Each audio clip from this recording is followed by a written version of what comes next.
Thank you for tuning into our podcast. We are coming to you from South Hadley, Massachusetts. I am your host, Carrie, and joining me is Holyoke's very own local historian and creator of the historical tours of Greater Holyoke, Robert Cumlin.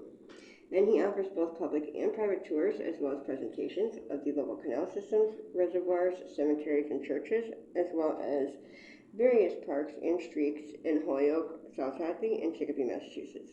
Now you actually lead these tours and give these presentations yourself, is that correct?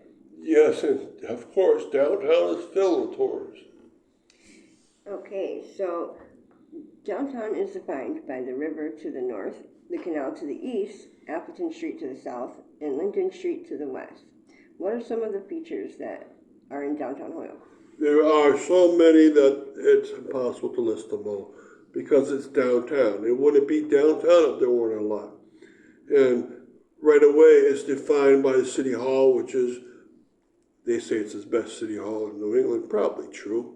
It's so gorgeous for a smaller city. They have a gorgeous city hall because people are so proud of them being able to start an urban city has a mill city also, which is very hard to do. And other features are lots of really cool parks around. We described them at some point. Lots of nice side streets, with some of them very important. And also right around the periphery is a bunch of cool things like the canal and the river, which could help people define themselves. But most importantly, there are churches, such as St. Jerome's Church, which is a gorgeous area around its edge, and also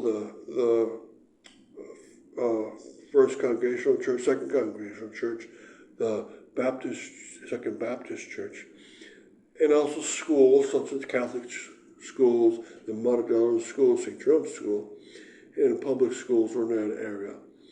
But mostly it's defined by the retail, so you have the 5 northernmost blocks of High Street being extremely retail to the point that it didn't just serve Holyoke and the immediate communities, but it rather was a retail center of Western Massachusetts. That's hard to believe for people that have cars. But imagine in 1900, without cars, what would people do in the surrounding communities? They'd have to come to downtown Holyoke and go back on the trolleys. So because Holyoke developed a trolley system, this became a great place to come in from far and wide and go shopping. And then go back with your bags. So this little quirk of it having a nice trolley system helped High Street a great deal.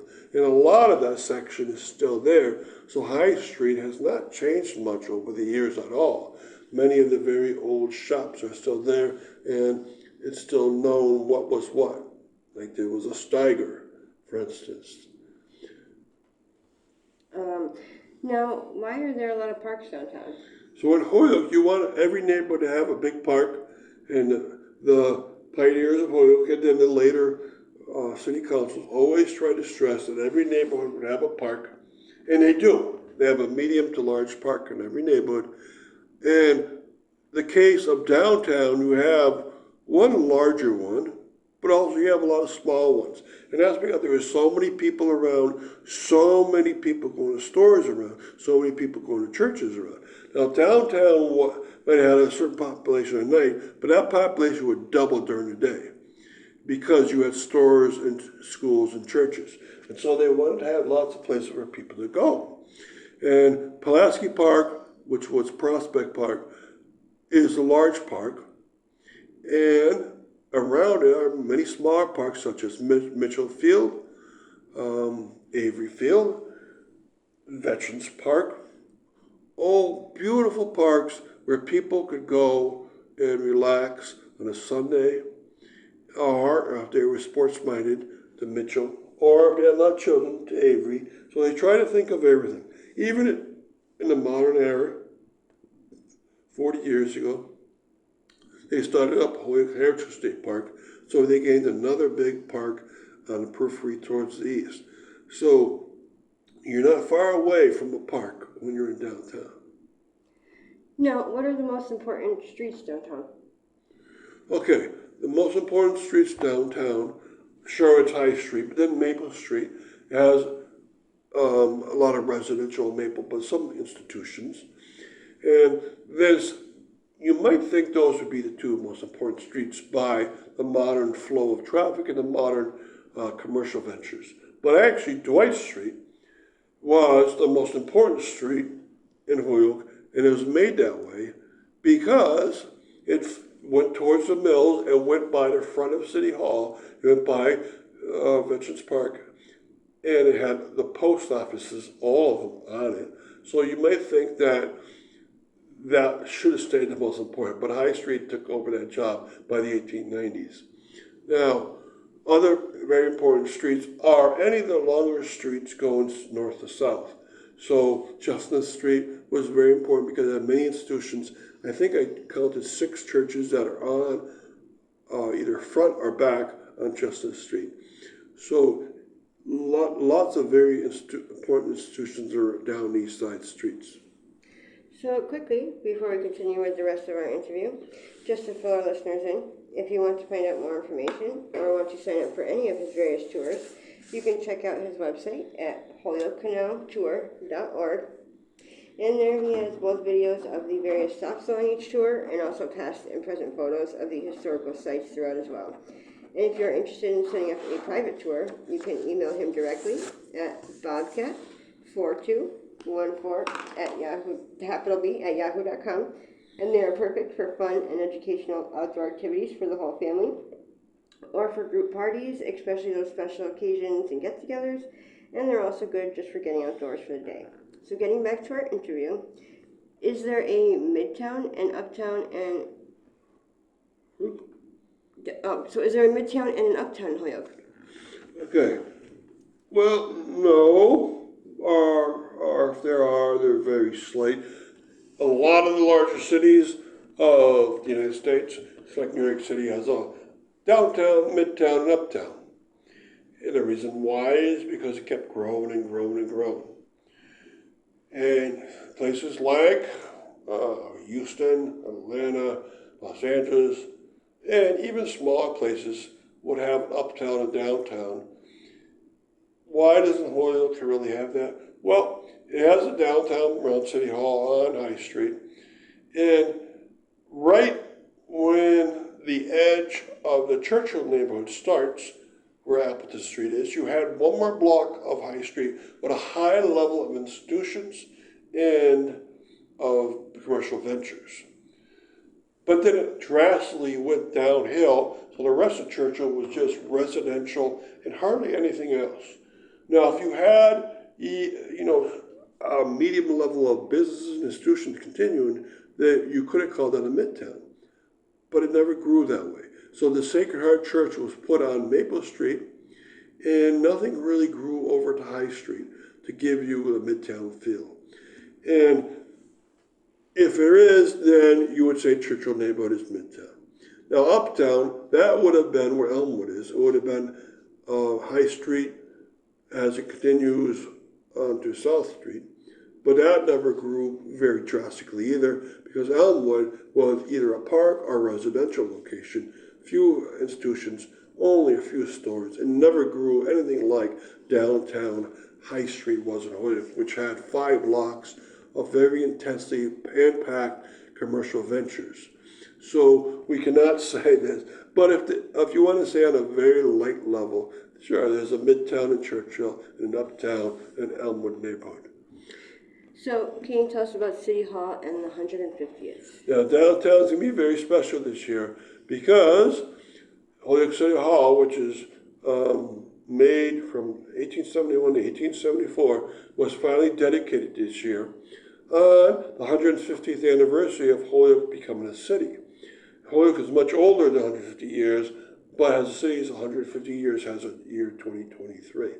So downtown is going to have a lot of tours, it's going to have a lot of activities, especially within Holyoke Heritage State Park, and especially on the second floor of City Hall, where we already had a dedication ceremony in April, and where we're going to have a gala ceremony in October, and where we're going to have the sealing up of a chest which will be opened up in 50 years on the 200th anniversary of Holyoke as a city. And now a volleyball shape, and inside will be placed items that in 50 years people will open them and say, well, I'm glad you saved these for us. So thank you for listening about downtown. And thank you, Robert, for educating us on your tours. And we want to thank our listeners for tuning in. And you can also tune into a large selection of our other podcasts and much more at his website. Again, that's holyokecanaltour.org. And again, you can email him directly for private tours or to inquire about anything else at bobcat4214, capital B, at yahoo.com. And be sure to keep an eye out for his upcoming 2024 season tours and more as they become available. Thank you for tuning in. Thank you for tuning into our podcast. We are coming to you from South Hadley, Massachusetts. I am your host, Carrie, and joining me is Holyoke's very own local historian and creator of the historical tours of Greater Holyoke, Robert Coon. And he offers both public and private tours, as well as presentations of the local canal systems, reservoirs, cemeteries, and churches, as well as various parks and streets in Holyoke, South Hadley, and Chicopee, Massachusetts. Now, you actually lead these tours and give these presentations yourself, is that correct? Yes, and I've given a few in this neighborhood, the Churchill neighborhood. Okay, so define the borders of the Churchill neighborhood. Appleton Street defines the different borders between 6 neighborhoods by itself, and in the lower part of Appleton separates South Holyoke from the flats. The middle part of Appleton separates Churchill from downtown. The upper part of Appleton separates Oakdale from the Highlands. So that's one street that defines the Churchill neighborhood. The other streets that define the Churchill, you have our former Elmwood Park, and that's gone, but the Shard Park is still there. So that forms a southern boundary. And then on its eastern edge, it's formed by Maple Street. And then towards the west, it's separated by Oak Street, which was the street that developed its own neighborhood of Oakdale. So the borders are well defined, and this is probably one of the somewhat older neighborhoods, and it has some cool features. So, which feature dominates this Churchill neighborhood? Okay, now there are, I believe, 6 churches in the Churchill neighborhood, and that's why it's called Churchill. It used to be 2 words, Church Hill, because there are so many churches, and one of them was enormous, and that was the Sacred Heart Church, which is the highest physical structure in Holyoke made by people. It's about 3 feet higher than the tower of City Hall, and that was by design.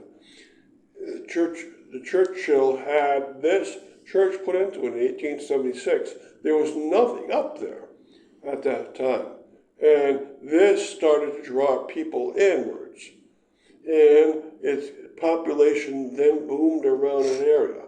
Now, besides churches, not many institutions in this area.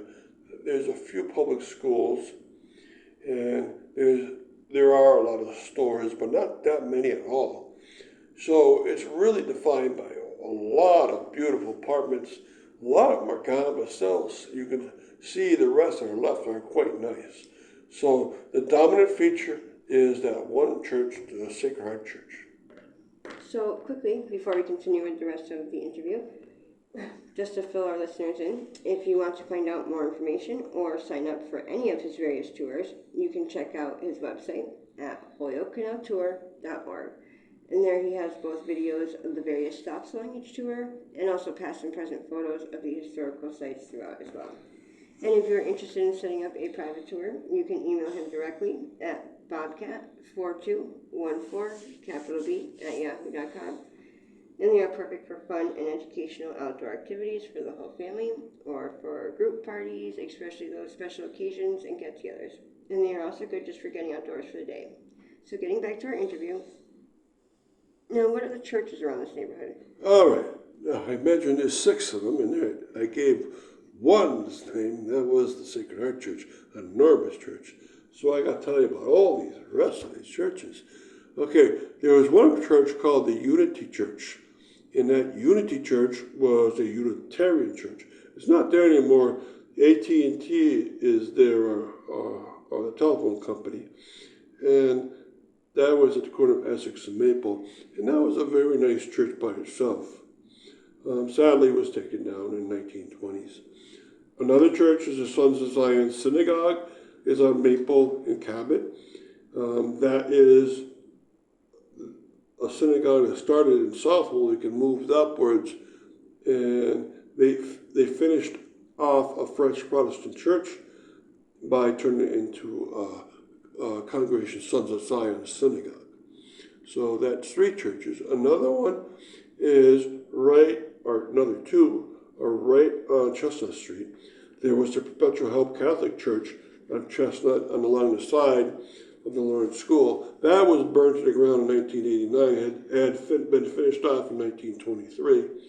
And it served a French-Canadian population that had gotten a little bit wealthier and then moved into the Churchill neighborhood.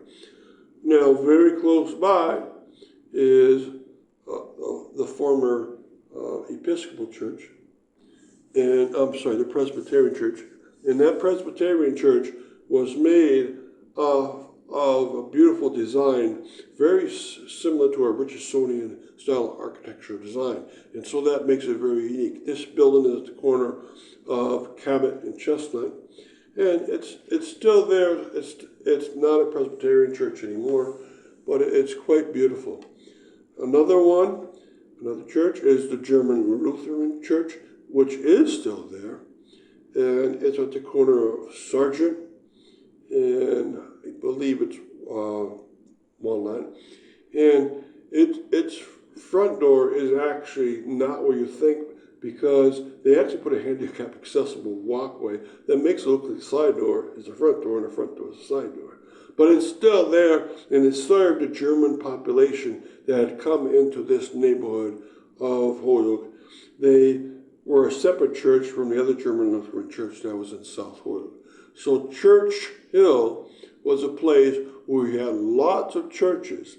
There was even, remember that Appleton Street separates downtown from Churchill. There's even one right on Appleton Street, but on the opposite side. If that were right across the street, it would have been a 7th church in the Churchill neighborhood. So this definitely is Church Hill. Now, what can be done to have a better neighborhood? Okay, now this is very residential at this point, and there's a lot of crimes happening at this point, a lot of property crimes and also drug use crimes. What could be improved is have more neighborhood associations and more police patrols. I think what's going to happen to this neighborhood in the future, it's going to stay residential, but they'll probably lose some of the buildings, the bigger buildings, and they'll replace it with smaller homes. And that's been done. For instance, the Jackson Street Parkway was taken down, and that was replaced with modern-looking homes. That'll probably happen to a few other places. So it won't lose that much population. It might lose some of the older buildings along the way. Some of them in recent years have been rehabbed, and that might happen to a few of them. So hopefully this neighborhood will keep going and be a strong neighborhood. The best way of all is to make sure that people have pride in the neighborhood. Well, thank you, Robert, for educating us on your tours, and we want to thank our listeners for tuning in. And you can also tune into a large selection of our other podcasts and much more at his website. Again, that's holyokecanaltour.org. And again, you can email him directly for private tours or to inquire about anything else at bobcat4214, And be sure to keep an eye out for his upcoming 2024 season tours and more as they become available. Thank you for tuning in.